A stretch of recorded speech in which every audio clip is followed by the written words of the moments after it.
હાલો મિત્રો, જય માતાજી. નવી સ્ટોરી વિડીયોમાં તમારું સ્વાગત છે. જીવનમાં જ્યારે મુશ્કેલી આવે ત્યારે માણસ ઘણી વાર હારી જાય છે, અંદરથી તૂટી જાય છે. પરંતુ સાચી વાત એ છે કે મુશ્કેલી આપણને તોડવા માટે નહીં પણ બનાવવા માટે આવે છે. આ વાત સમજવા માટે એક લાંબી પ્રેરણાદાયક વાર્તા વાંચો.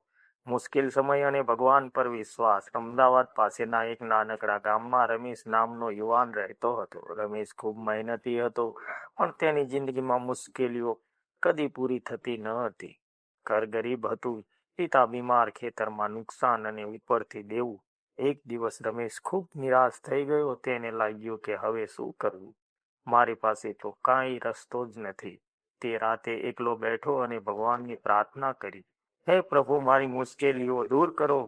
તે રાત્રે રમેશને સપનું આવ્યું. સપનામાં એક દિવ્ય પ્રકાશ દેખાયો અને અવાજ આવ્યો, મુશ્કેલી દૂર કરી નથી, તારી અંદર તાકાત જગાડવી છે. સવાર થતા રમેશને વિચાર આવ્યો, રમેશે વિચાર્યું, કદાચ ભગવાને મને સંકેત આપ્યો છે.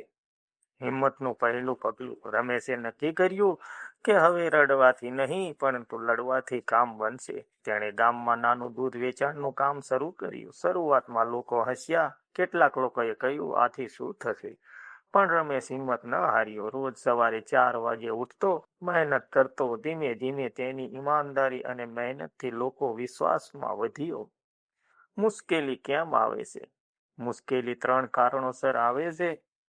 પરીક્ષા માટે આપણું ધૈર્ય ચકાસો, શીખવા માટે નવી દિશા બતાવવા, મજબૂત બનવા માટે અંદરની શક્તિ જગાડવા. જેમ સોનાને આગમાં ગરમ કરવામાં આવે છે ત્યારે તેને વધુ ચમકે છે, તેમ માણસ મુશ્કેલીમાં વધુ મજબૂત બને છે.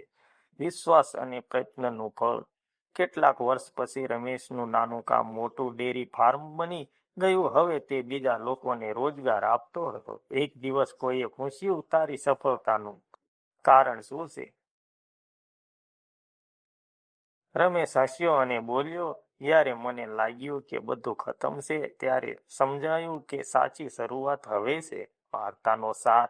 જીવનમાં મુશ્કેલી આવે ત્યારે મરણ કે હાર વિશે વિચારવું નહીં. મુશ્કેલીથી ભાગશો તો તે પાછળ પડશે. મુશ્કેલીનો સામનો કરશો તો તે રસ્તો છોડી દેશે. તમારી અંદર ખૂબ શક્તિ છે. વિશ્વાસ રાખો, મહેનત કરો અને ધીરજ રાખો.